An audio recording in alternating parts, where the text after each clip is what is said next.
தியானிக்க போகிறதான வேத வார்த்தை ஏசாயா தீர்க்கதரிசன புஸ்தகம் 55வது அதிகாரம் அதனுடைய 8வது வசனம்.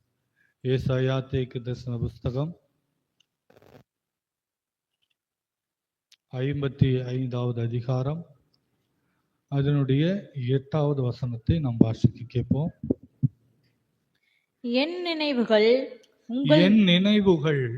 உங்கள் நினைவுகள் அல்ல, உங்கள் நினைவுகள் அல்ல, உங்கள் வழிகள் என் வழிகளும் அல்லவென்று கர்த்தர் சொல்லுகிறார். அல்லேலூயா. உங்கள் நினைவுகள் என் நினைவுகள் அல்ல, உங்கள் வழிகள் என் வழிகள் அல்ல. அல்லேலூயா. நான் இப்படியாய் சொல்லுகிறேன், ஸ்தோத்திரம். நாம் யோசிக்கிறது வேற, நாம் சிந்திக்கிற காரியங்கள் வேறு, நாம் தியானிக்கிற நாம் ஆலோசிக்கிற காரியங்கள் வேறா இருக்கலாம். ஆனால் கர்த்தர் வைத்திருக்கிற திட்டங்கள் வேறு. ஆமென். கர்த்தர் யோசிக்கிறது வேற. அல்லேலூயா. ஸ்தோத்திரம். நம்முடைய நினைவுகள் அவருடைய நினைவுகளாய் இருக்குமான்னு தெரியாது, வித்தியாசம் இருக்கும். அல்லேலூயா. ஸ்தோத்திரம். அப்படிதான் எல்லா காரியங்களிலும் ஸ்தோத்திரம். நாம நம்முடைய நினைவுகள் படி ஸ்தோத்திரம் நாம் வாழ்வதை காட்டிலும் நம்முடைய தேவன் நமக்கு கொடுக்கிற ஆலோசனையின் படி வாழ்வதுதான் நமக்கு நல்லது. அல்லேலூயா. அதனாலதான் ஆண்டவர் சொல்றா, என் நினைவுகள் உங்கள் நினைவுகள் அல்ல. அல்லேலூயா.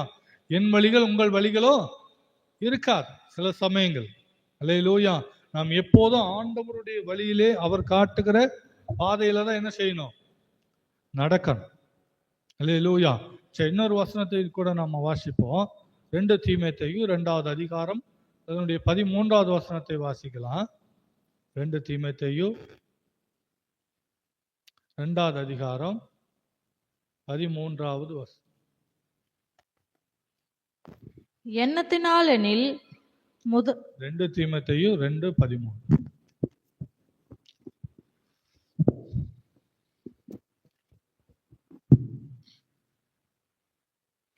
நாம் உண்மை இல்லாதவர்களாய் இருந்தாலும் அவர் உண்மையுள்ளவராய் இருக்கிறார். அல்லேலூயா.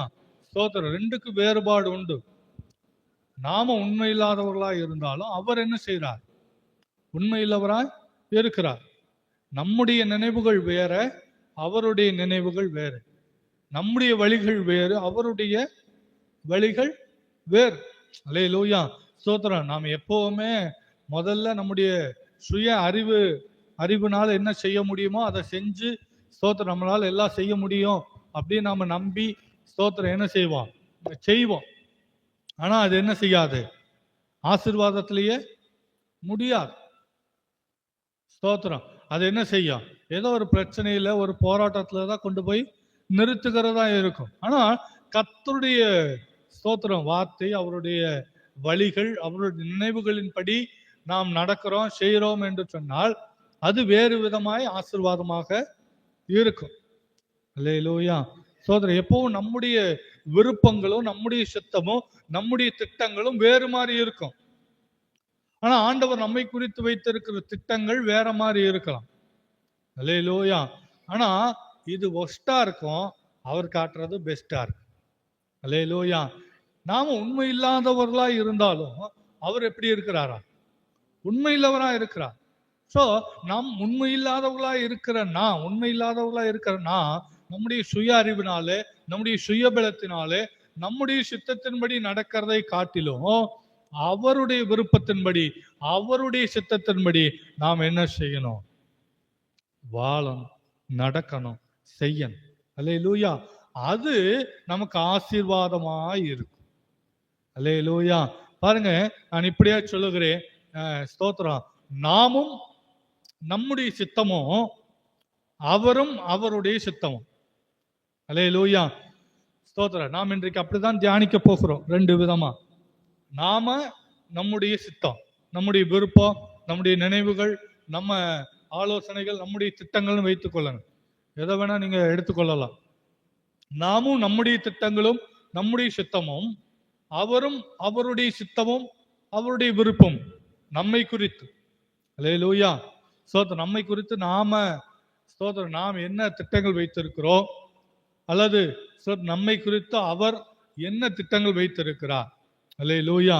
ஸ்தோத்திரம். எது நமக்கு நல்லது, எது நம்மை ஆசீர்வதிக்கும், எது நம்முடைய வாழ்க்கையில நம்மை ஆசீர்வாதத்துக்கு நேராய் கொண்டு போகும் என்பதை குறித்து தான் நாம இன்னைக்கு என்ன செய்ய போறோம், தியானிக்க போகிறோம். அல்லேலூயா. ஸ்தோத்திரம். மனுஷர்கள் வேதாந்தத்துல ஒரு சில உதாரணங்கள் நமக்கு உண்டு, அவர்களை குறித்து நாம் பார்க்க போகிறோம். அல்லேலூயா. அவர்களை பார்த்து நாம் தியானிக்க ஸ்தோத்திரம், கர்த்தர் கிருபை தருவாராக. அல்லேலூயா. ஸ்தோத்திரம். பாருங்க, நாம் எப்படி இருக்கிறோம், அல்லது வேதாந்தத்தில் இருந்த நபர்கள் அவர்கள் தங்களுடைய வாழ்க்கை குறித்து என்ன சித்தம் வைத்திருந்தாங்க, என்ன திட்டம் வைத்திருந்தாங்க. ஆனா கர்த்தர் அவர்களை குறித்து என்ன நோக்கம் வச்சிருந்தார், என்ன திட்டம் வச்சிருந்தார், ஸ்தோத்திரம், எப்படி அவர் நடத்தினார், அவர்களுடைய சித்தத்தின்படி அவர்கள் நடந்ததுனால ஸ்தோத்திரம் எப்படி போனாங்க. அல்லேலூயா. அவற்றிலிருந்து நாம் என்ன கற்றுக்கொள்ள முடியும் என்பதை நாம் இன்னைக்கு என்ன செய்ய போகிறோம், தியானிக்க போகிறோம். அல்லேலூயா. ஸ்தோத்திரம். ஒரு விஷயம் நான் உங்களுக்கு நினைவுபடுத்துகிறேன், நாம் உண்மை இல்லாதவர்களா இருந்தாலும் அவர் உண்மையுள்ளவரா இருக்கிறார். ஸ்தோத்திரம். நாமும் அவருக்கும் வித்தியாசம் உண்டு. அல்லேலூயா. நம்முடைய எண்ணங்கள் வேற, நினைவுகள் வேற, சித்தங்கள் வேற, ஆனால் அவருடைய எண்ணங்கள், விருப்பங்கள் வேற. அல்லேலூயா. அதை அறிந்து கொள்ள.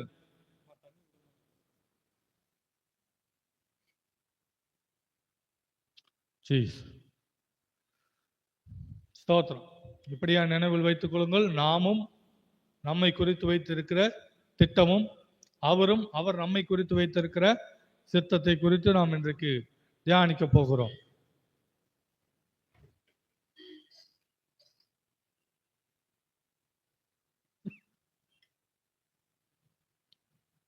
அல்லேலூயா. சமோர அல்லேலூயா சொல்லுங்க. ஆமென்.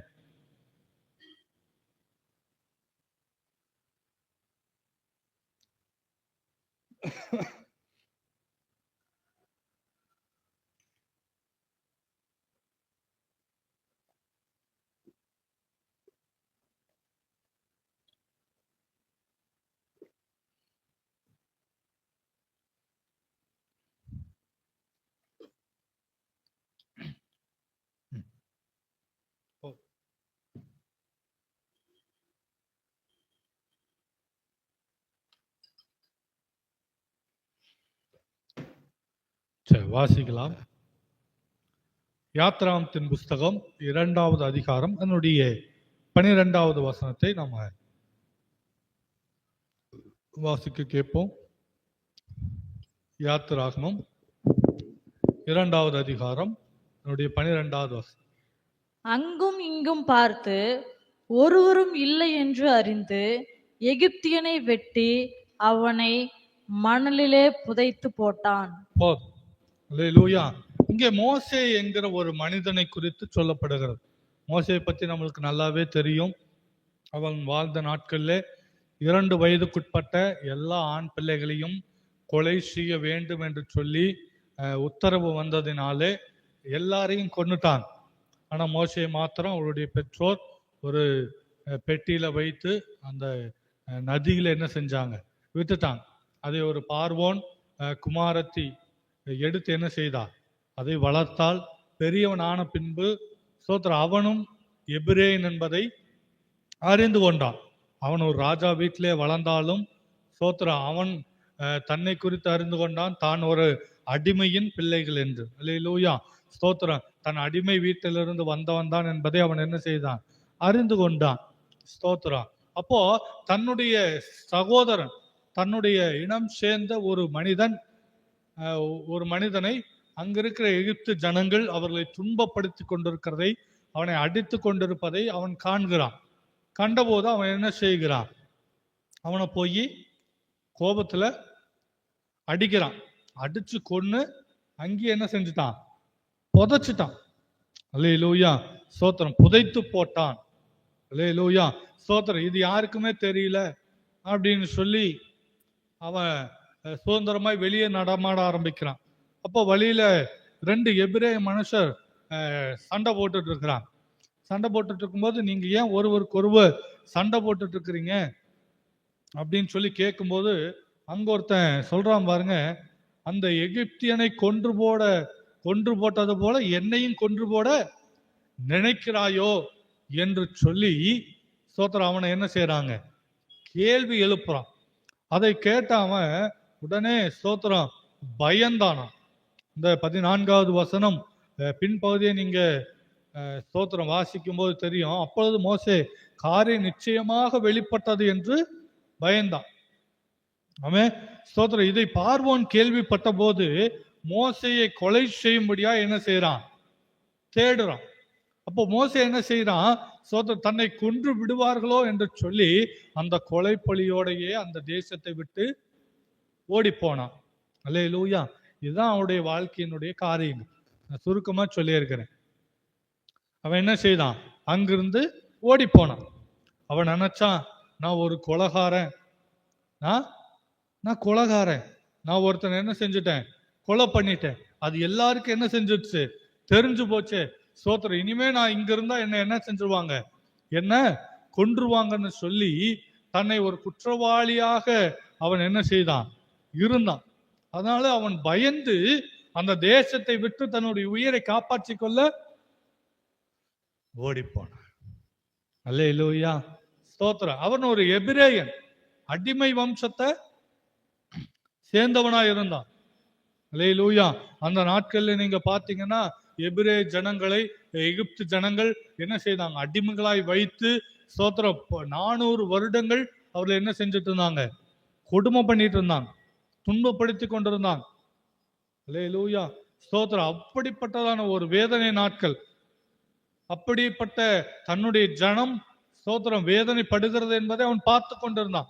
அதனாலதான் ஒரு எகிப்தியன் ஸ்தோத்திரம் தன்னுடைய எபிரேய மனிதனை அவன் அடிக்கும் போது ஸ்தோத்திரம் அவன் என்ன செய்தான், போய் அவனை கொன்று போட்டான். இப்போ தன்னை அவன் ஒரு கொலை குற்றவாளியாக ஆக்கப்பட்டான். இப்ப கொலை குற்றத்தையோடைய அந்த தேசத்தை விட்டு ஓடி போனான். பல நாட்கள் கழிந்தது. பல நாட்கள் ஒரு கிராமத்துல போய் தங்கி இருக்கிறான். அங்கிருந்து ஒரு நல்ல மனுஷன் அவனுடைய குணத்தை கண்டு ஸ்தோத்திரம் அவனுக்கு கல்யாணம் பண்ணி வைக்கிறாரு, பிள்ளைகள் பிறக்குது. ஸ்தோத்திரம் இப்படியே வாழ்க்கை போய் கொண்டிருக்குது. அல்லேலூயா. ஸ்தோத்திரம் அவன் நினைத்திருப்பான், நான் ஒரு கொலைகாரன், இதுக்கு மேல என் வாழ்க்கை எப்படி இருக்குமோ தெரியாது. ஸ்தோத்திரம் இதுக்கு மேல யாராவது என்னை துரத்திட்டு வந்து கொன்னாலும் கொலை பண்ணுவாங்க. ஸ்தோத்திரம் அப்படிங்கிற ஒரு பயத்தோட அவன் வாழ்ந்து கொண்டிருந்திருப்பான். ஸ்தோத்திரம். ஆமென். ஸ்தோத்திரம் ஒரு பயத்தோடயே அவன் இருந்திருப்பான். எங்க கண்டுபிடிச்சிருவாங்களோ, நம்மளை தேடி வந்துருவாங்களோ, நம்மளை கொன்றுவாங்களோன்னு ஒரு பயத்தோடயே அவன் வாழ்ந்து கொண்டிருந்திருப்பான். பல நாட்கள் கழிஞ்சது. ரொம்ப நாட்கள் பிறகு ஆண்டவர் அவனை தேடி வருகிறார். அல்லேலூயா. ஸ்தோத்திர. சீனாய் மலையிலே ஆண்டவராய் இயேசு கிறிஸ்து அவனை தேடி முச்செடி நடுவிலே அவர் என்ன செய்தார், இறங்கி வருகிறதை நாம் காண முடியும். அதை குறித்து நாம் ஸ்தோத்திர யாத்ரா புஸ்தகம் 3வது அதிகாரம் 3வது அதிகாரத்தில் நீங்கள் வாசித்து பார்த்தீர்கள் என்று சொன்னால் உங்களுக்கு தெரியும். அவன் ஆடுகள் மேய்த்து கொண்டிருக்கிற வேளையிலே ஸ்தோத்திரம் அந்த முச்செடி நடுவிலே ஸ்தோத்திரம் ஒரு ஒளியை கண்டு அந்த மலைக்கு அந்த இடத்துக்கு போறான். அங்க போகும்போது ஸ்தோத்திரம் முச்செடி நடுவிலே உண்டான அக்கினி ஜுவாலை அவனுக்கு என்ன செய்யுது, ஒரு தரிசனத்தை ஆண்டவர் வெளிப்படுத்துகிறார். அல்லேலூயா. ஸ்தோத்திரம். அந்த செடி எரியுது, ஆனால் அது என்ன செய்யல, நெருப்பு எரிஞ்சிட்டு இருக்கு, ஆனா அந்த செடி என்ன செய்யல, ஆமா கருகி போல, எதுவுமே ஆகல. இது என்ன ஆச்சரியமா இருக்குதுன்னு சொல்லி அது என்னன்னு பாக்குறதுக்காக அந்த இடத்துல போறான். அந்த இடத்துல போகும்போது அந்த முச்செடியின் நடுவில் இருந்து கர்த்தர் அவனுக்கு என்ன செய்கிறார், தரிசனமாகிறார். தரிசனமாகி ஸ்தோத்திரம் மோசேயே நீ என்ன செய்ய, என்னுடைய ஜனங்களை அடிமைகளா இருக்கிற எகிப்து தேசத்திலே அடிமைகளா இருக்கிற என் ஜனங்களை விடுதலை ஆக்கும்படியாய் நீ என்ன செய்ய, நான் உன்னை தெரிந்து கொண்டே, நீ வா அப்படின்னு சொல்லி ஆண்டவர் கூப்பிடுறார். அல்லேலூயா. ஸ்தோத்திரம். இவன் இங்க பயந்து ஸ்தோத்திரம் கொலை பண்ணதெல்லாம் நினைச்சிட்டு ஒரு கொலைக்காரனா நின்றுட்டு இருக்கிறான். ஏற்கனவே அங்க கொலை பண்றதுக்காக தான் எல்லாரும் தேடிட்டு இருக்கிறாங்க. இவனை பார்வோனே அவனை அழிக்கும்படியா என்ன செய்து கொண்டிருக்கிறான், அவனை தேடி கொண்டிருந்தான். அதுக்கு பயந்துதான் இங்க ஓடி வந்தது. ஆமே, ஸ்தோத்திரம். எப்படியோ தப்புச்சாச்சு, இத்தனை வருஷங்கள் ஆச்சு, இனிமே யாரும் நம்மளை தேடி வரமாட்டாங்க, யாரையும் நம்மள எதுவும் செய்ய முடியாது, நாம் எப்படியோ இங்க நம்முடைய குழந்தை குட்டிகளோட வாழ்ந்துட்டு ஸ்தோத்திரம் இந்த ஆடுகளை மேய்ச்சிட்டு அப்படியே ஜாலியா இருந்துடலாம் அப்படின்னு சொல்லி வாழ்ந்து கொண்டிருந்த அவன் வாழ்க்கையில கர்த்தர் தரிசனமாகிறா, இது உன்னுடைய வேலை அல்ல. அல்லேலூயா, ஸ்தோத்திரம். நீ செய்ய வேண்டிய வேலை இது இல்ல. உன் மனைவியும் பிள்ளைகளோட இருந்துட்டு இங்க சுகபோகமாய் வாழ்வது உன்னுடைய வேலை அல்ல. கொலைகார பட்டத்தோட கொலைகாரனாவே வாழ்ந்து கொண்டிருப்பது உன்னுடைய நோக்கம் அல்ல. அல்லேலூயா. அவனுடைய நோக்கம் ஒருவேளை அதுவாதான் இருக்கலாம். எங்க மறுபடியும் எழுத்துக்கு போனா கொண்டு போடுவாங்களோன்னு பயத்துல அவன் என்ன செய்யறான், இங்க இருக்கிறான். இப்ப ஆண்டவர் வந்து என்ன சொல்றாரு, நீ மீண்டும் என்ன செய்ய, எகிப்துக்கு வாங்குற. என்ன ஆண்டவர், இப்பதான் அங்க எல்லாத்தையும் மறந்துட்டு நான் ஒரு சந்தோஷமான வாழ்க்கைய வாழ ஆரம்பிச்சிருக்கிறேன், நீங்க மறுபடியும் என்ன செய்யறீங்க, அங்க வர சொல்றீங்களேன்னு யோசிச்சிருப்பானே, யோசிச்சிருக்க மாட்டான். அல்லேலூயா. அவன் யோசித்த காரியம் வேற இருக்கும். ஆனா ஆண்டவர் அவனை குறித்து வைத்திருந்த திட்டம் என்ன, அவன் அநேக அற்புதங்களையும் அடையாளங்களையும் செய்கிறவனாய் அடிமைத்தனத்தில் இருக்கிற 6 லட்சத்துக்கும் அதிகமான புருஷர்களை ஸ்தோத்திர எண்ணற்ற ஸ்தோத்திர ஜனக்கூட்டத்தை வழி நடத்துகிற ஒரு வழி நடத்துகிற தலைவனாக கர்த்தர் அவன் மேல திட்டம் வைத்திருக்கிறார். அல்லேலூயா, ஸ்தோத்திரம். இவன் நினைச்சான் ஸ்தோத்திரம் மெதுவா நாம நம்முடைய வாழ்க்கையை அப்படியே நகர்த்திட்டு போயிடுவான், 40 வருஷம் ஆயிருச்சு, ஸ்தோத்திரம் இப்படியே வாழ்ந்துடலாம் அப்படின்னு சொல்லி வாழ்ந்துட்டு இருந்தான். ஆமே.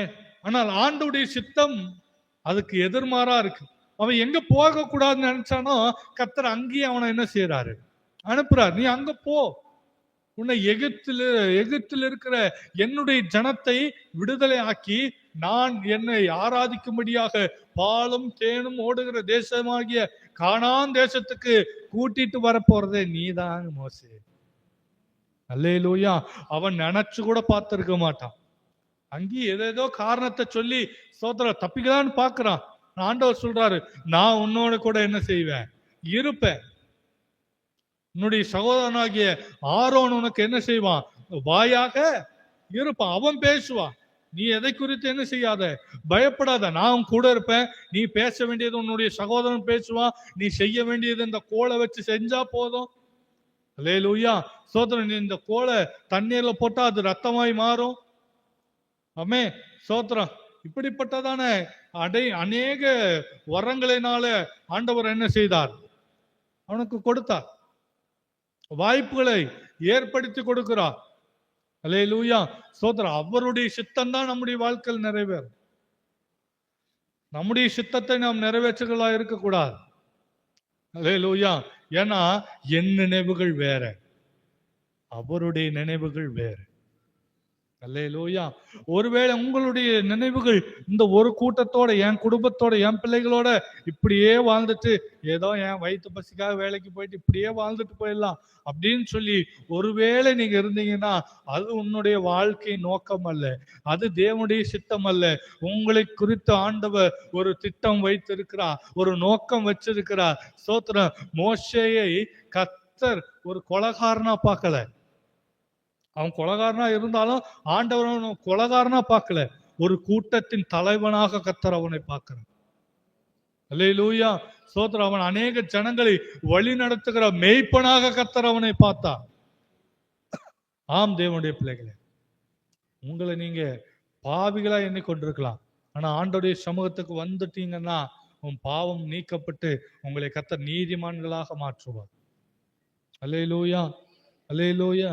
அதனால சோத்திரம், கர்த்தர் உங்களை கொண்டு என்ன சித்தம் வச்சிருக்கிறாரோ அதுக்கு நீங்க அர்ப்பணித்து பாருங்க. கர்த்தர் உங்களை கொண்டு பெரிய காரியங்களை செய்வார். நீங்க என்னதான் பிளான் போட்டாலும், என்னதான் முக்கி சோத்திரம் ஆலோசனை பண்ணாலும், என்னதான் முயற்சிகள் எடுத்தாலும், சோத்திரம் என்ன செஞ்சாலும் அது என்ன செய்யாது, ஆமா நடக்கிறது. அவருடைய சித்தம் என்னமோ அதுதான் நடக்கும். அவருடைய சித்தத்துக்கு உங்களை என்ன செய்யுங்க, ஒப்பு கொடுங்க. உங்களுடைய வாழ்க்கையை ஒப்பு கொடுங்க.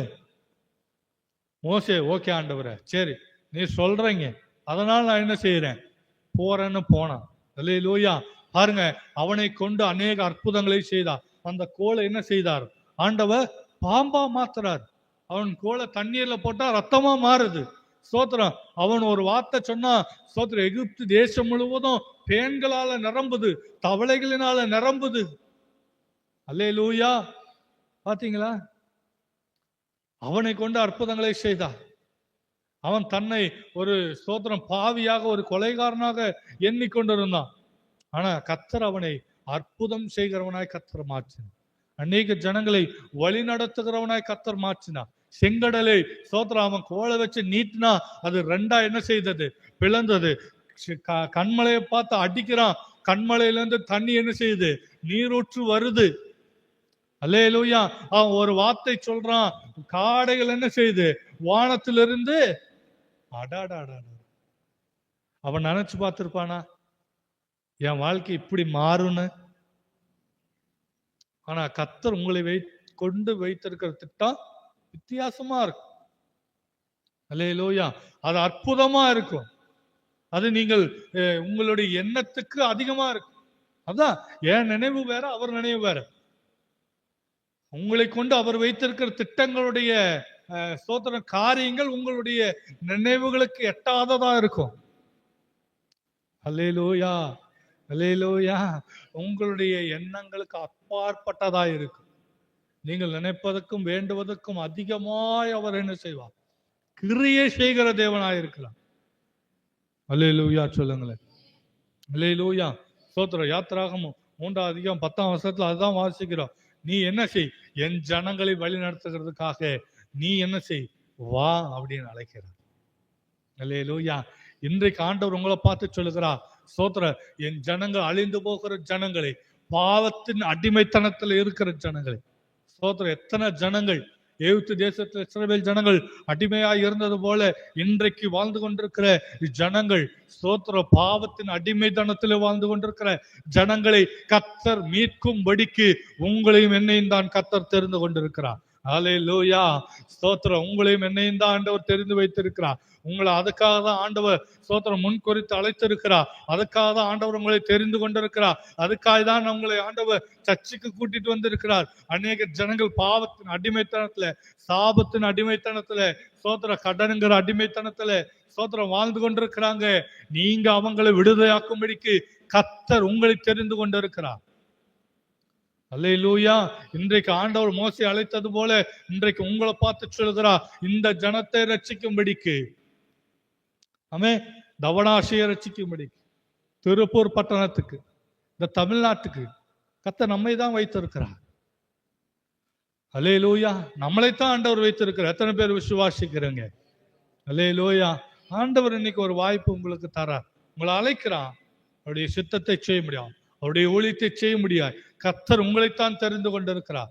நீ நினைக்கலாம், என்னை எல்லாம் ஆண்டவர் தெரிந்து கொள்வார். பாவினான், அக்கிரமக்காரனா, விபச்சாரக்காரனா, வேஷித்தனம் பண்ணினவனா, நான் ஒரு திருடன், நான் ஒரு பயங்கரவாதி, நான் ஒரு ஆகாதவன், எதற்குமே உபயோகமற்றவன், என்னை ஆண்டவர் பயன்படுத்துவாருங்க. உங்களை கொண்டும் ஆண்டவர் பெரிய காரியங்களை செய்வார். இங்க சோர்ந்துபா, உங்களை குறித்து நீங்களே அற்பமா எண்ணாதீங்க. ஆமே, சோத்திரம். உங்க பாவங்களை அத்தனையும் மன்னிச்சு கழுவி சுத்திகரித்து உங்களை நீதிமானாய் மாற்றுகிறது அவருடைய வேலை. ராமேன்னு சொல்லுங்களேன். ஸ்தோத்திரம். அதனால என்னையெல்லாம் ஆண்டவர் பயன்படுத்துவாரான்னு கேட்காதீங்க, உங்களையும் பயன்படுத்துவார். அல்லேலூயா. உங்களை கொண்டுதான் கர்த்தர் இந்த தேசத்துல ஒரு பெரிய காரியங்களை செய்ய போகிறார். அல்லேலூயா. ஸ்தோத்திரம். விசுவாசிக்கும். மோசே அப்படிதான், என்ன நடக்கும் ஏது நடக்கும், ஏதோ ஒரு மூலையில வாழ்ந்துட்டு போயிடலான்னு போனான். ஆனா கர்த்தர் தேடி வந்து அவனை என்ன செய்தான், ஆமா, ஒரு பெரிய கூட்டத்துக்கே தலைவனாய் கர்த்தர் மாற்றி, ஸ்தோத்திரம், 6 லட்சம் புருஷர்கள் மாத்திரம் 6 லட்சம் பேர், பிள்ளைகள், அவருடைய மனைவிகள், ஸ்தோத்திரம், அவன் மனைவி பிள்ளைகள், எத்தனையோ ஜனங்களை ஸ்தோத்திரம் வழி நடத்துகிற ஒரு தலைவனாய், ஒரு மேய்ப்பனாய் கர்த்தர் அவனை மாற்றி ஆசீர்வதித்தார். அல்லேலூயா, அல்லேலூயா. அதுபோல உங்களையும் கர்த்தர் ஆசீர்வதிக்க அவர் உண்மையுள்ள தேவனாய் இருக்கிறார். ஒரு ஆமேன் சொல்லுங்களேன். ஆமேன், ஸ்தோத்திரம். இரண்டாவது, தாவீதை குறித்து நாம் வாசித்தோம் என்று சொன்னார். 1 சாமுவேல் 16வது அதிகாரம் 11வது வசனத்தை நாம் வாசிக்க கேட்போம். 1 சாமுவேல் 16வது அதிகாரம் 11வது வசனம்.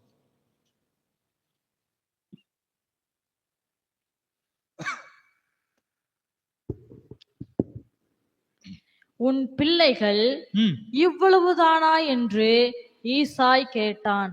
அதற்கு அவன், இன்னும் எல்லாருக்கும் இளையவன் ஒருவன் இருக்கிறான், அவன் போதும். இங்கே தாவீதை குறித்து வேதம் சொல்லுகிறது. ஒரு சம்பவம் இங்க நடக்குது.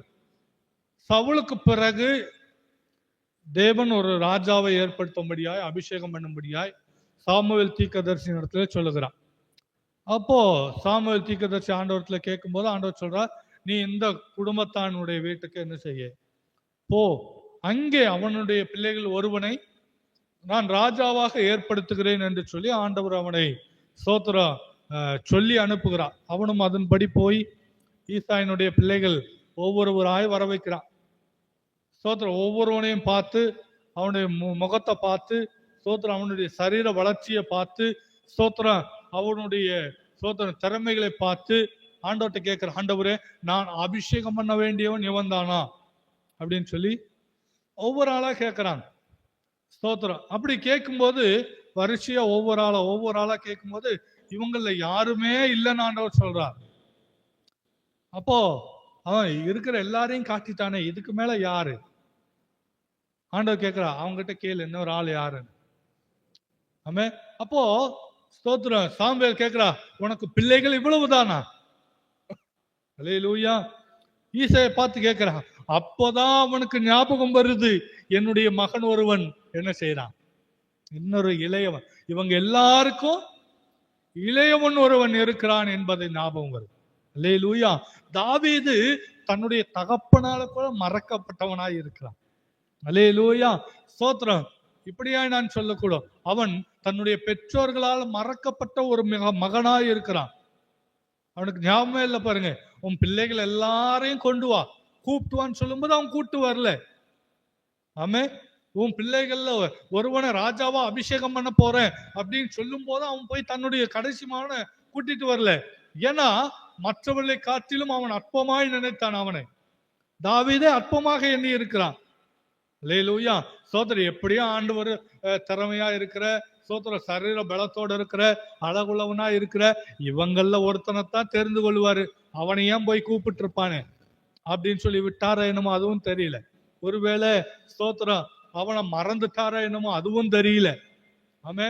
ஸ்தோத்திரம். ஆனா என்ன நடக்குதுங்க, ஆண்டவர் அவன் கொண்டு வந்த எல்லாரையும் வேண்டான்ட்டார். இப்ப யார வேணுங்கிறாரு? இவங்கெல்லாம் இவர்கள் எல்லாராலும் மறக்கப்பட்ட ஒருவனை ஆண்டவர் நினைவு கூர்ந்து கொண்டிருக்கிறார். அல்லேலூயா. ஸ்தோத்திரம். உலக மனிதர்களால் மறக்கப்பட்ட தாவீதை கர்த்தர் தெரிந்து கொள்ளும்படியாய் வருகிறார். அல்லேலூயா. ஸ்தோத்திரம். அப்ப சொல்றாங்க, ஆமா, அப்படி ஒருவன் இளையவன் ஒருவன் இருக்கிறான். அவன் என்ன செய்து கொண்டிருக்கிறான்? ஆடுகளை மேய்த்து கொண்டிருக்கிறான். மீதி இருக்கிற எல்லா பிள்ளைகளும் ஏதோ ஒரு உயர் ஸ்தலங்களில் ஒரு உயர் ஸ்தானங்களில் இருக்கிறான். ஆனா தாவீது மாத்திரம் ஆடுகளை மேய்த்து கொண்டிருந்தவனாய் இருந்தான். அல்லேலூயா. ஸ்தோத்திரம். உடனே சாமுவேல் ஈசாயை பார்த்து சொல்றார், நீ ஆள் அனுப்பி அவனை என்ன செய்ய, இங்க கூட்டிட்டு வா. ஆள் அனுப்பி அவனை என்ன செய்ய, கூட்டிட்டு வா. அது வரைக்கும் நான் என்ன செய்ய மாட்டேன், ஆமா, உன் வீட்டுல சாப்பிட மாட்டேன் அப்படின்னு சொன்ன உடனே ஸ்தோத்திரம், ஆடுகள் மேய்த்து கொண்டிருந்தவனை. அல்லேலூயா. என்ன, எங்க இருந்தா? ஆடுகளை மேய்ச்சிட்டு இருந்தா. எங்க? எங்கேயோ ஒரு இடத்துல காட்டுக்குள்ள ஆடுகளை மேய்த்து கொண்டிருக்கிறான். அவனை தேடி ஆள்வோர். அல்லேலூயா. கர்த்தருடைய சித்தம் உங்கள் வாழ்க்கையில நிறைவேறும் என்று சொன்னால் நீங்க எங்க இருக்கிறீங்களோ அங்கேயே ஆசீர்வாதம் உங்களை தேடி வரும். நீங்க எங்கேயும் தேடி போகணும்னு அவசியம் இல்லை. அல்லேலூயா.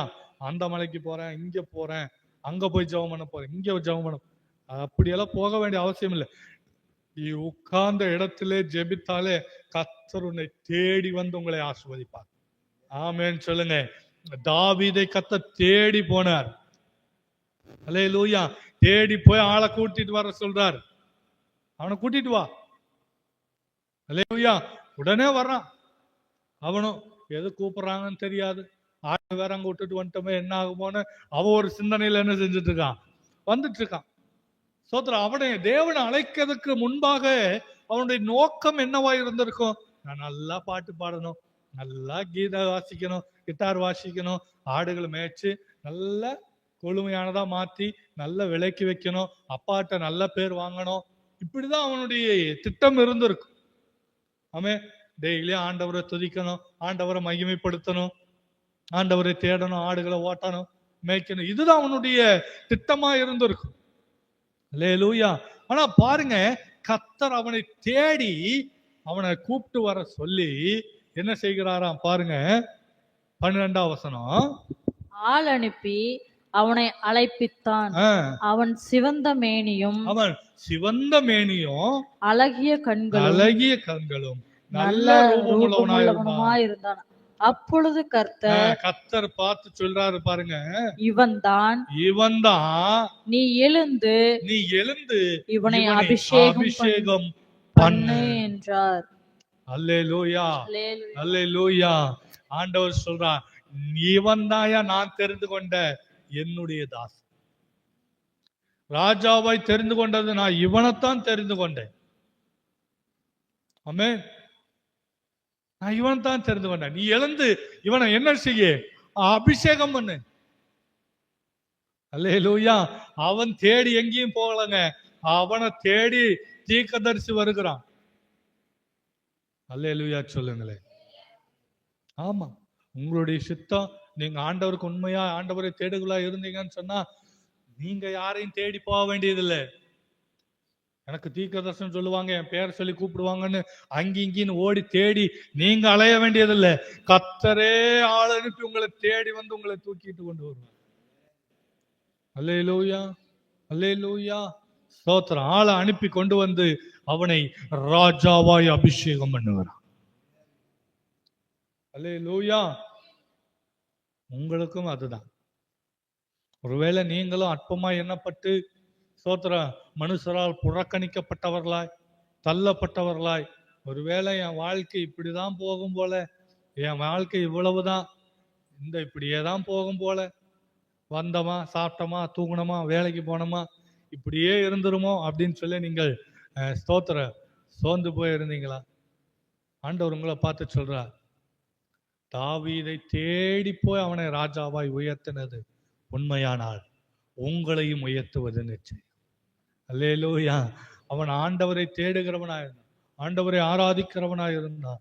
நீங்களும் ஆண்டவருக்கு உண்மை இல்லவர்களாய் இருந்தீங்கன்னு சொன்னா ஸ்தோத்திரம், உங்கள் நினைவுகளின் படி அல்ல, அதை காட்டிலும் அவருடைய நினைவுகளின் படி கர்த்தர் உங்களை ஆசீர்வதிப்பார்.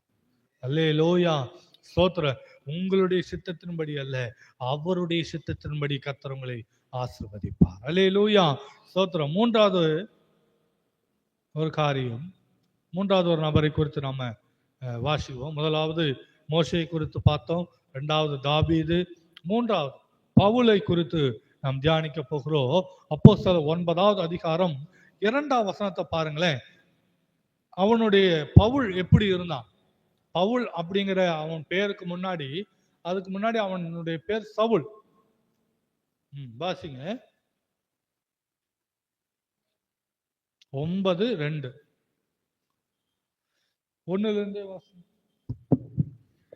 சவுல் என்பவன் இன்னும் கர்த்தருடைய சீஷரை பயமுறுத்தி கொலை செய்யும்படி சீரிய பிரதான ஆசாரியனிடத்திற்கு போய் இந்த மார்க்கத்தார் ஆகிய புருஷரை ஆகிலும் ஸ்திரீகளை ஆகிலும்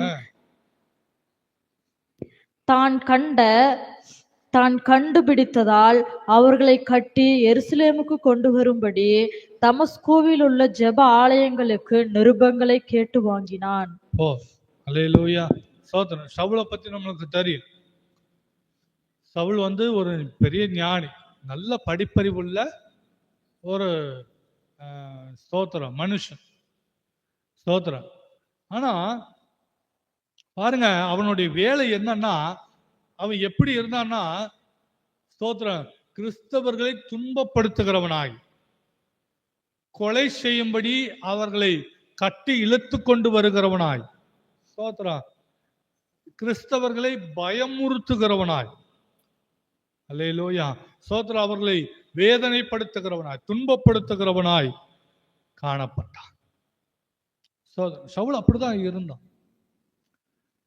சவுளுடைய வேலை, அவனுடைய நோக்கம் எல்லாம், அவனுடைய வழியெல்லாம் என்னவா இருந்துச்சுன்னா, கர்த்தருக்கு விரோதமானதா இருந்தது.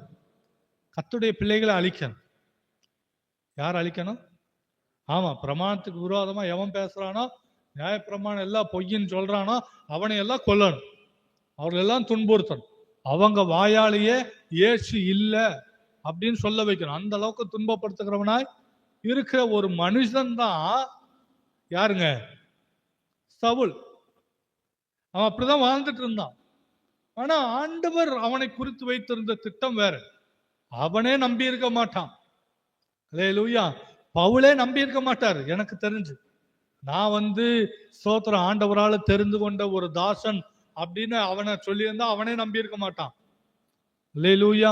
ஸ்தோத்திரம், அவனுக்கே ஒரு நம்பிக்கை வந்திருக்காது. அவன் தான் வாழ்க்கை குறித்து என்ன வச்சிருப்பான்? நான் ஒரு பெரிய ஸ்தோத்திரம், ஒரு பெரிய பிரதான ஆசாரியனா, பெரிய ஆசாரியனாய் வர வேண்டும், நல்ல பேர் வாங்கணும், ஜனங்கள் மத்தியில உயர்ந்த ஸ்தானத்துல இருக்கணும், ஸ்தோத்திரம், நம்முடைய நியாயப்பிரமாணத்துக்கு விரோதமா பேசுறவனெல்லாம் அழிக்கணும். அவன் அப்படிதான் இருந்தான்.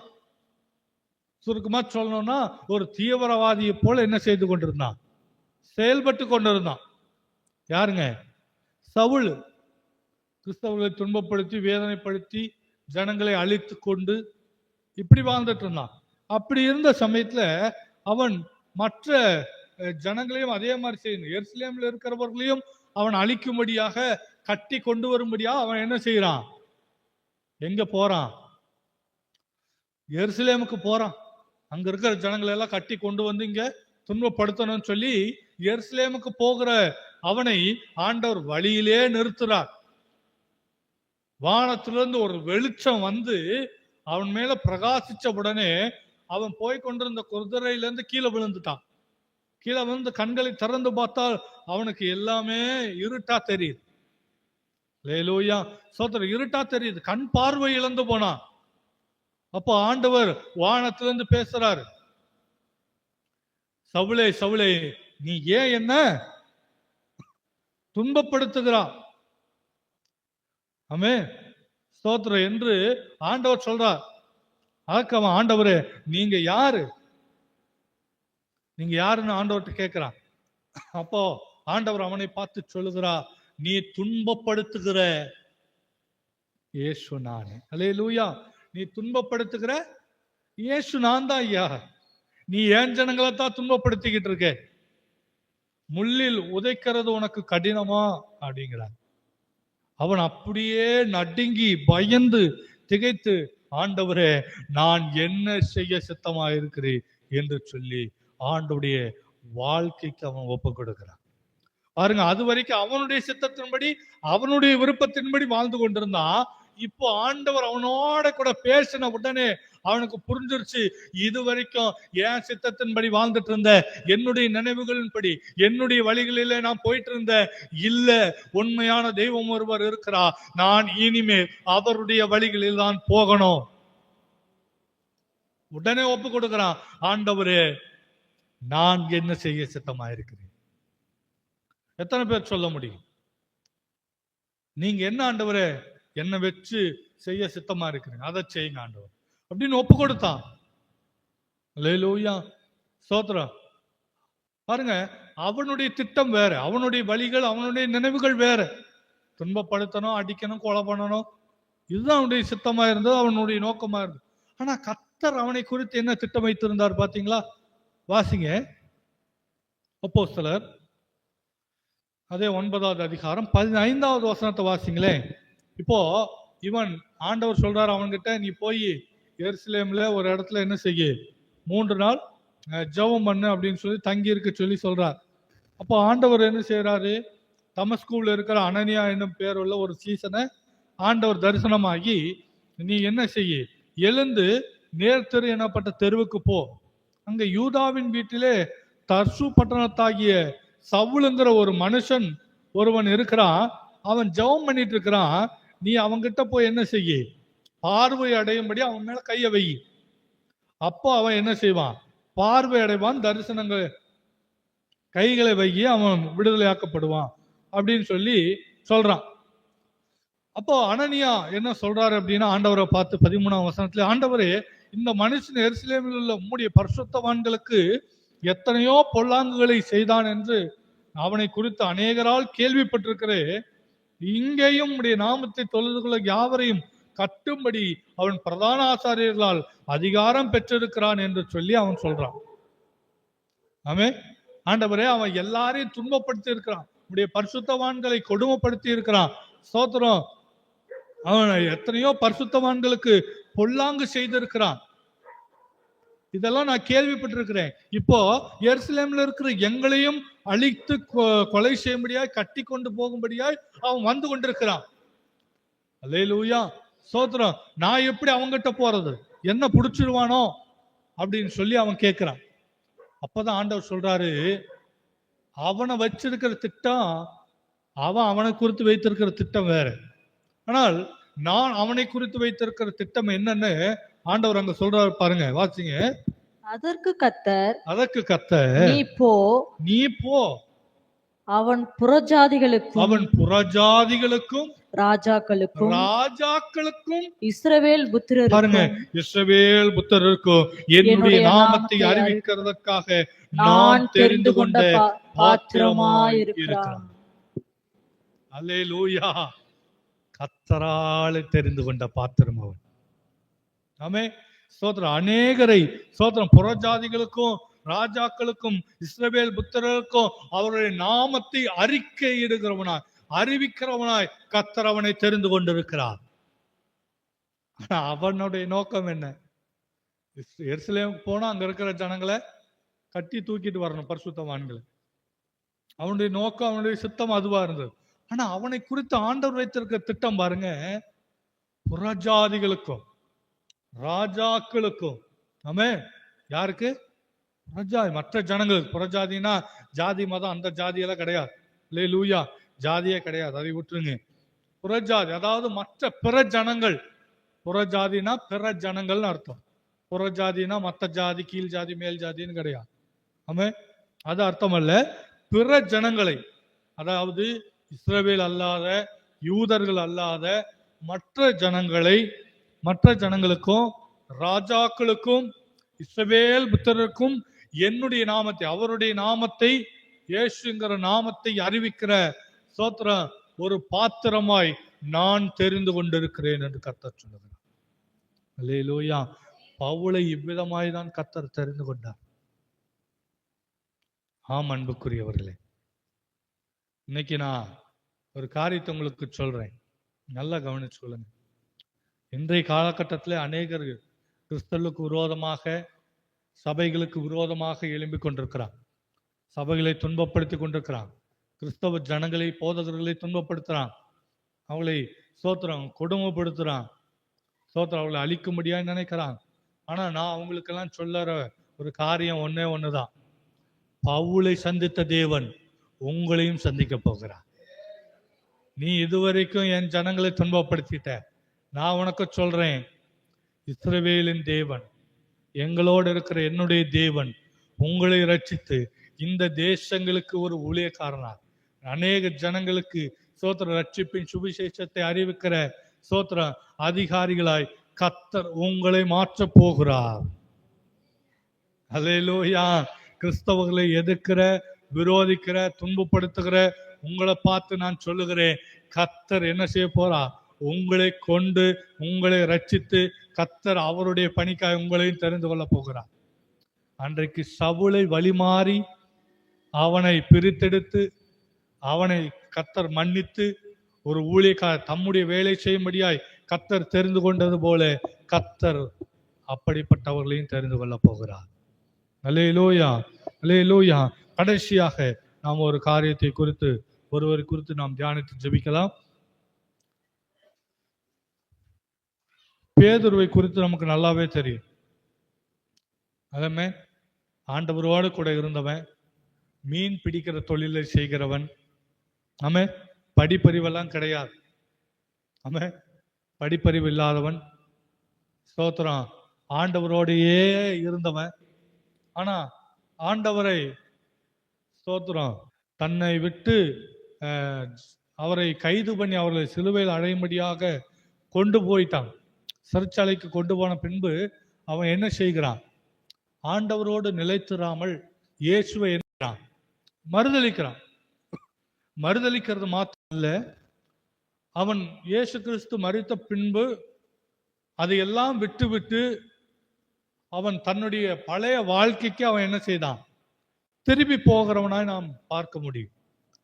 ஸ்தோத்திரம். மீன் பிடிக்கிறவனாய் இருந்த பேதுருவை ஆண்டவர் மனுஷனை பிடிக்கிறவனாய் கர்த்தர் மாற்றினார், அழைத்தார். ஆனா மீண்டும் அவன் பின்வாங்கி ஆண்டவரை மறுதலித்து மறுபடியும் எங்க போயிட்டான்? மீன் பிடிக்கிற வேலைக்கே போறான். அல்லேலூயா. அதை குறித்து நீங்கள் யோவான் 18வது அதிகாரம் 27வது வசனத்திலையும், மத்திய எழுதின சுவிசேஷம் 4வது அதிகாரம் 18வது வசனம், அப்போஸ்தலர் 4:13 இப்படிப்பட்ட காரியங்கள் எல்லாம் நீங்க வாட்சி பார்த்தீங்கன்னா தெரியும். அவன் மீன் பிடிக்கிறவனா இருக்கிறான், படிப்பறிவு இல்லாத, வேதமை உள்ளவன், மறுதலித்தவன், பின்வாங்கி போனவன். அல்லேலூயா. சோதரர், இப்படிப்பட்ட பேதுருவை பின்வாங்கி போய் மீண்டும் கடலிலே சோதரர் மீன் பிடிக்கும்படியாய் இருந்த பேதுருவை ஆண்டவர் தேடி போறார். தேடி போய் ஆண்டவர் சொல்றாரு, மறுபடியும் ஒரு அற்புதத்தை செஞ்சு அவனுடைய படகை நிரம்ப செய்து ஆண்டவர் கரையில வந்து அவனிடத்துல ஒரு வார்த்தையை சொல்லுகிறார், நீ என்னை நேசிக்கிறாயா? யோவான் சுவிசேஷம் 21வது அதிகாரம் 17ஆம் வசனத்தை நீங்கள் வாசித்து பார்த்தீர்கள் என்று சொன்னால், யோவான் 21வது அதிகாரம் அதனுடைய 17ஆம் வசனத்தை நீங்க வாசிச்சு பாருங்க. 3ஆம் தரம் அவனை நோக்கி சொல்லுகிறா, யோனாவின் குமாரனாகிய சீமோனே, நீ என்னை நேசிக்கிறாயா என்றார்.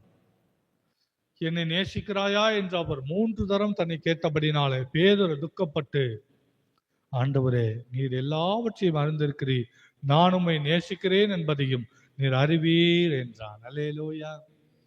அவன் நினைச்ச ஆண்டவர் போயிட்டாரு, இனிமே என் வாழ்க்கை அவ்வளவுதான், இனிமே என்னால எதுவுமே செய்ய முடியாது, நான் என்னுடைய பழைய வாழ்க்கைக்கே திரும்பி போயிடுறேன் அப்படின்னு சொல்லி அவன் மறுபடியும் பின்வாங்கி போனான். ஆனால் கர்த்தர் அவனை தேடி வந்து அவனிடத்துல சொல்லுகிறா, நீ என்னுடைய ஆடுகளை மேய்ப்பாயாக.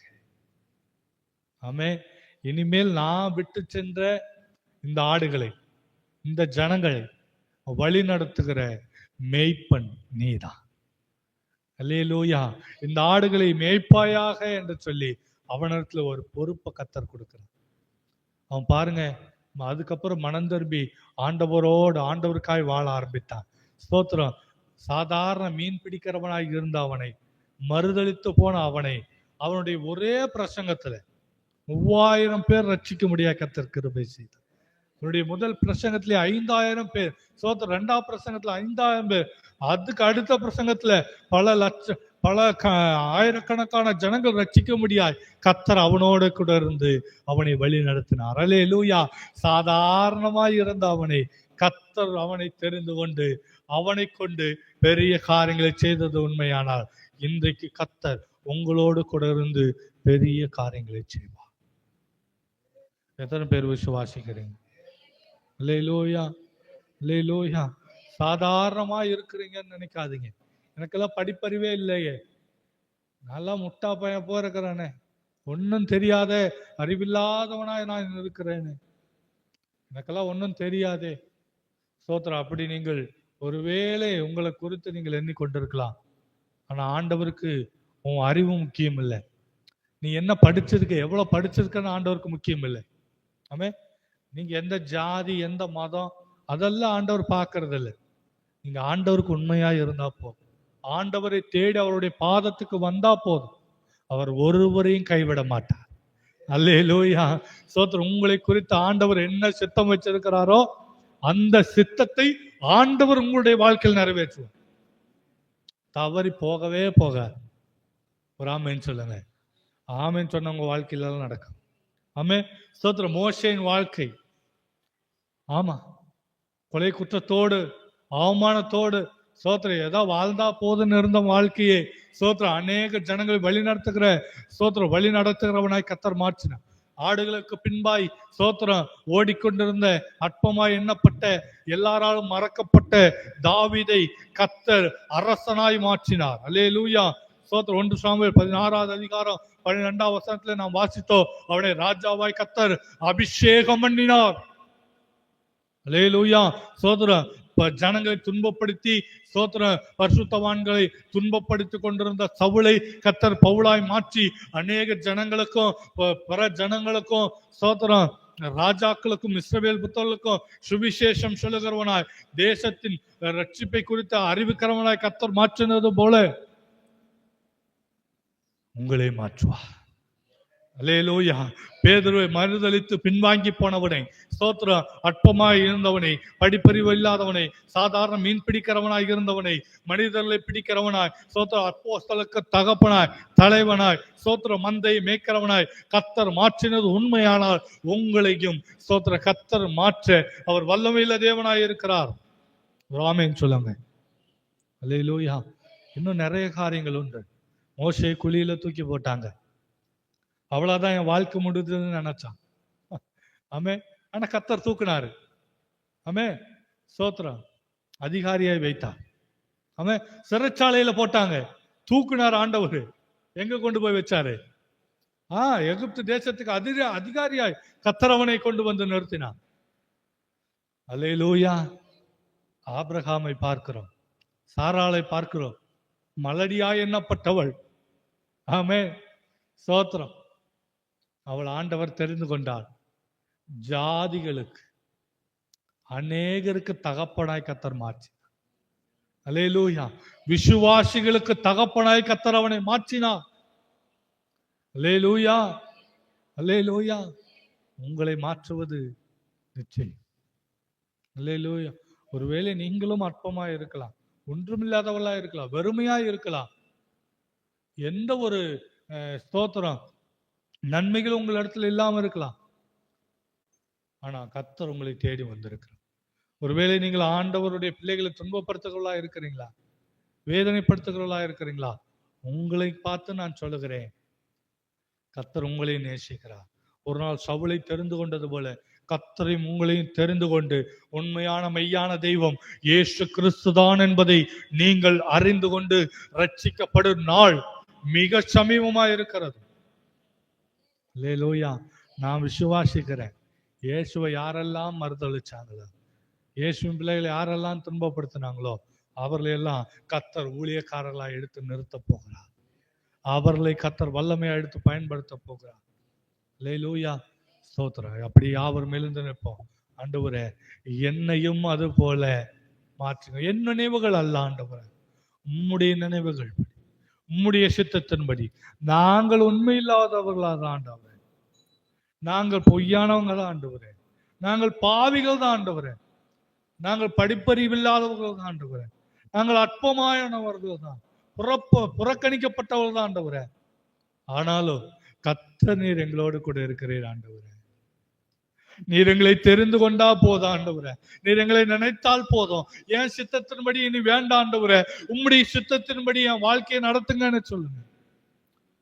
சத்தத்தை உயர்த்தி, இந்த சத்தம் போதாது, உன் வாழ்க்கைக்காக தானே ஜெபம் பண்ண, அடுத்தவனுக்காக உன்னை ஜெபம் பண்ண சொல்லல, உன் வாழ்க்கைக்காக ஜெபம் பண்ணு. ஒருவேளை யோசிச்சு பாரு, ஒருவேளை யோசித்து பாருங்க. இன்னும் நீங்க அப்படியே வாழ்ந்துட்டு இருந்தீங்கன்னா உங்களுடைய நிலைமை என்ன? உங்களுடைய சித்தத்தின்படியே வாழ்ந்து கொண்டிருப்பீர்களானால் உங்களுடைய வழி என்ன? அதனால் வருகிற ஆசீர்வாதம் எப்படி இருக்கும்? ஆனால் இன்றைக்கு ஆண்டவருடைய சமூகத்தில் ஒப்பு கொடுங்க. என் அன்புக்குரியவர்களே, அருமை பிள்ளைகளே, ஆண்டவருடைய சமூகத்தில் ஒப்பு கொடுங்க.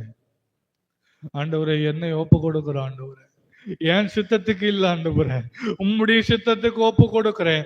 பவுல் சொன்னது போல, சவுல் சொன்னது போல, ஆண்டவரே இனி நான் என்ன செய்ய சித்தமா இருக்கிறேன் ஆண்டவரே, அதை சொல்லும் ஆண்டவரே.